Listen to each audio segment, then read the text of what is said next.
You think you know where you are, rookie? Commander Jackson's voice exploded across the shooting range, dripping with venom that made every Navy SEAL operator freeze mid-training. This is SEAL Team SIXS facility, not some girls' shooting club. Sophia Carter stood deadly still, her weathered Remington 700 still pressed against her shoulder, piercing green eyes locked on the commander, storming toward her with the swagger of a man who'd never been challenged.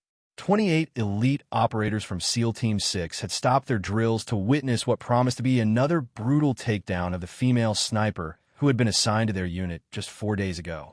Quick pause before we continue. Tell us where in the world are you watching from.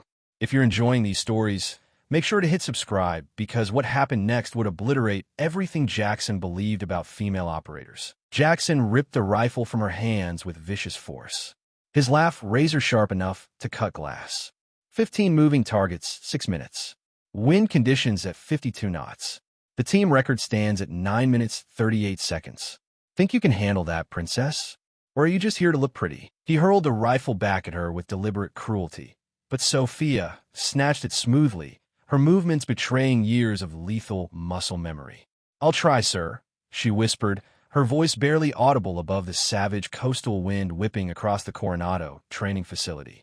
Master Chief Martinez, stationed near the ammunition bunker, felt his breath catch as he watched her hands automatically check the rifle's action. A specific technique he'd witnessed only once before, decades ago, in Iraq. But in less than 18 minutes, everything Jackson believed about female operators would explode like a bomb hitting concrete. The morning had erupted like any other at Naval Special Warfare Command. Sophia Carter had arrived at 0545 hours, her deployment orders clutched in one hand and a battle-worn equipment bag in the other. The guard at the gate had done a double take when he saw her assignment papers. Women in support roles weren't uncommon, but a female sniper assigned to an operational SEAL team was practically unheard of. She'd reported to the team room, where Jackson ruled like a tyrant among warriors, his massive frame dominating the space as he briefed his men on the day's training evolution. The moment she'd knocked and entered, the atmosphere had shifted from professional focus to barely concealed hostility. "Gentlemen," Jackson had announced with theatrical sarcasm, "meet our new sniper support specialist." Apparently, someone at SOCOM thinks we need diversity more than we need combat effectiveness. The laughter that followed felt like physical blows, but Sophia had simply found an empty chair in the back corner and sat down, her expression neutral despite the burning in her cheeks. Martinez had watched the interaction with growing unease. Something about the way she moved, the way she held herself despite the obvious hostility, reminded him of someone he'd served with years ago. A ghost from a classified operation that had cost too many good operators their lives. As the briefing concluded and the team filtered out to the range, Jackson had made a point of assigning Sophia to the most distant shooting position, isolated from the rest of the team. "Don't want you getting in the way of real operators," he'd barked loud enough for everyone to hear. The shooting range at Coronado stretched for over 1,800 meters with positions for everything from close quarters battle to extreme long-range precision work. Jackson had assigned his team to various drills, but he kept stalking back to Sophia's position, hunting for any mistake he could exploit. When she'd completed her first qualification course with mechanical precision, grouping shots that would have earned praise for any of his male operators, Jackson's expression had darkened with rage rather than improved. "Lucky shots," Jackson had snarled when Sophia's target came back with a perfect score. "Let's see how you handle real pressure." Team meeting, 3 minutes. The assembled SEALs had formed a loose circle near the 600-meter firing line, their body language ranging from curious to openly hostile. Jackson stood in the center like a prizefighter ready for blood. "Since our diversity hire seems to think she can shoot," he began, his voice carrying across the range like a battle cry, "I thought we'd have a little demonstration. Show the boys what all that equal opportunity training bought us." The gathered SEALs formed a rough semicircle behind the firing line, their earlier duties forgotten in the face of this unprecedented drama. Even operators from other teams had begun to drift over, drawn by the tension crackling in the air like electricity before a storm. The first real test had come during the combat shooting drill.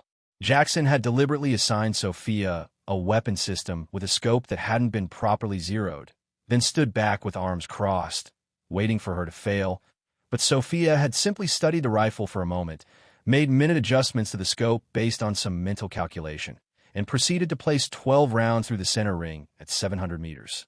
The coastal wind had been gusting at 18 knots, enough to throw off most shots at that distance. But Sophia had read the wind with an almost supernatural ability. Beginner's luck, Jackson had muttered, and that had been on a calm day with perfect conditions. Today, with the wind gusting unpredictably off the Pacific, it would be like trying to thread a needle during an earthquake. Ladies first, Jackson had sneered, gesturing grandly toward the firing position. Show us what they taught you in your politically correct training pipeline. 45 seconds to prepare, Jackson announced loudly. The clock starts when you take your first shot. 15 targets, 6 minutes. Fail, and you can explain to the Admiral why you're wasting our time. Sophia had settled into her shooting position with a fluidity that made Martinez's breath catch. It wasn't just good form, it was perfect form. The kind that came from muscle memory, so deep it transcended conscious thought. The range safety officer had confirmed all stations clear, and a hush had fallen over the assembled crowd. Even the omnipresent sound of waves against the nearby beach seemed to fade as Sophia settled her crosshairs on the first target. The first target had appeared at 850 meters, moving left to right at approximately 5 miles per hour. Sophia's rifle had spoken with a crisp crack, and the target had flipped backward before it completed its 4-second exposure. No hesitation, no second-guessing, just pure lethal efficiency. Jackson's smirk had wavered slightly. Lucky hit, he'd said, but his voice carried less certainty than before. The second target had emerged at 500 meters, moving twice as fast as the first. Sophia had tracked it for barely a second before firing, the bullet catching the target's center mass just before it disappeared.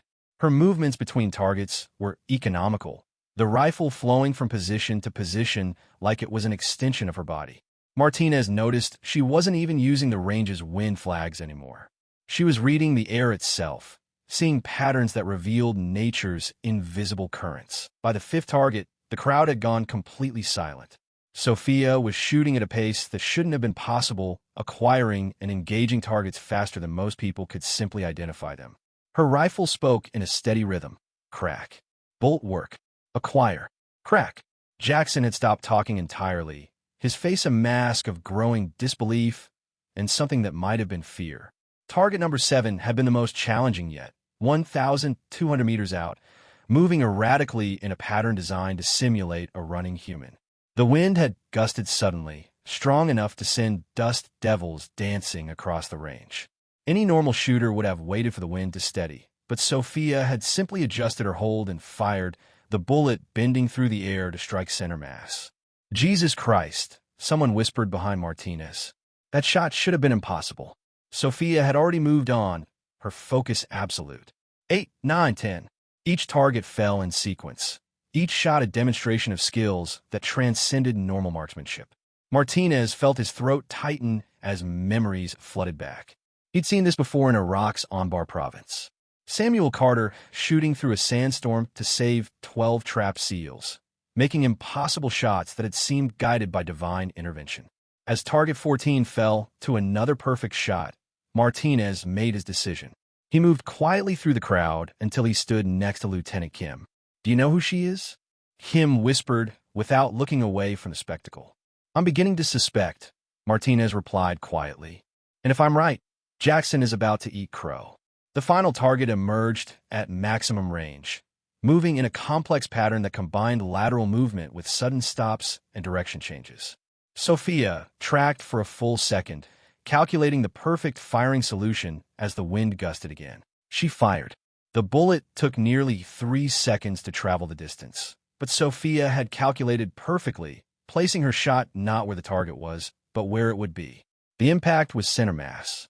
The buzzer sounded, indicating course completion. The range safety officer's voice cracked as he announced the time. 5 minutes, 23 seconds. New course record. The silence that followed was deafening. Sophia saved her rifle and stood slowly, turning to face Jackson with calm eyes that held neither triumph nor mockery. Jackson's face had gone through a progression of colors from red to white to an unhealthy gray. Around him, His team stared at Sophia with expressions ranging from shock to admiration to something approaching reverence. At that moment, a black SUV screeched up to the range complex. The vehicle bore the markings of Special Operations Command, and a figure who emerged wore the stars of a general officer. General Hayes, SOCOM deputy commander and a legend in his own right, stormed toward the gathered crowd with purpose. His eyes found Sophia immediately, and Martinez saw recognition dawn on the general's weathered face. "Sergeant Carter," he said quietly, and the use of her rank sent another shock through the crowd. "I should have recognized that shooting style immediately. You're the spitting image of your father." Jackson's voice cracked as he tried to maintain control. "Sir, this is our assigned support specialist." Hayes cut him off with a gesture that brooked no argument. "Commander Jackson, I know exactly who this is. What I want to know is why you're hazing the daughter of Master Gunnery Sergeant Samuel Reaper Carter, the man who saved 12 of your fellow SEALs lives in Operation Desert Falcon." The name hit the crowd like a physical blow. Samuel Carter was a legend in the Special Operations community. A Marine Scout sniper who had achieved 103 confirmed kills before his final mission. Martinez stepped forward, his voice thick with emotion. "I was one of those 12 SEALs, General. Samuel saved my life that day. Saved all our lives."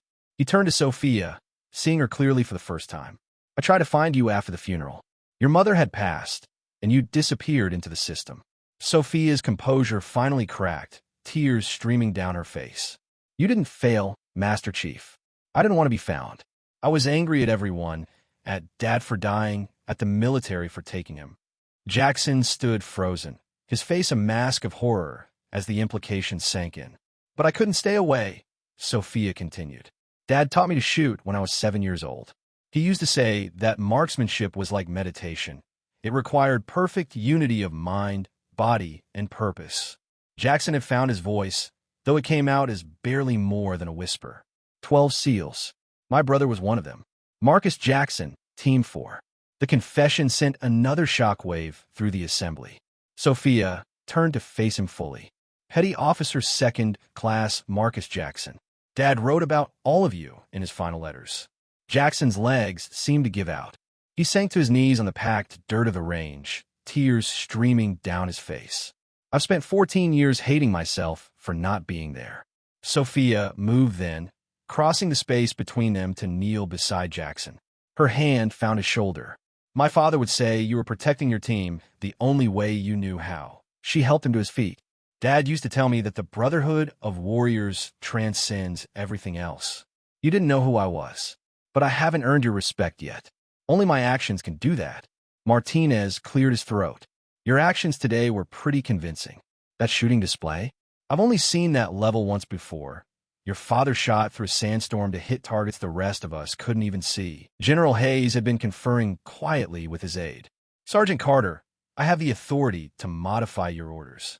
The Naval Special Warfare Development Group is establishing a new training cadre for advanced marksmanship." Jackson interrupted, his voice steady now. "Sir, if I may, Sergeant Carter belongs with an operational team. SEAL Team 6 would be honored to have her as our lead sniper." Hayes smiled slightly. "Operational assignment with Team 6, but additional duties as a training cadre member. You deploy with the team, but also help develop the next generation." Sophia felt the rightness of the decision. "I accept, sir. Both roles." She turned to Jackson. "And, Commander, what happened this morning ends now. Not just for me, but for anyone who comes after." Jackson straightened to attention. "You have my word and my apology, not just to you, but to his memory." As the crowd began to disperse, Martinez approached Sophia one final time. "Your father would be proud, not just of the shooting. The way you handled Jackson, the grace under pressure, that's what made Samuel special too." Sophia touched the watch on her wrist. "He taught me that the best shooters aren't necessarily the ones who never miss. They're the ones who know when not to shoot at all." 6 months later, the legend of the morning Sophia Carter revealed herself had spread throughout the Special Operations community. But the real impact was in the lives saved by operators who had learned her techniques, in the missions completed by teams that now evaluated talent without prejudice. The female sniper they had underestimated hadn't just dropped 15 targets in record time. She had demolished barriers that had stood for generations, proving that excellence recognizes no boundaries except those we impose on ourselves.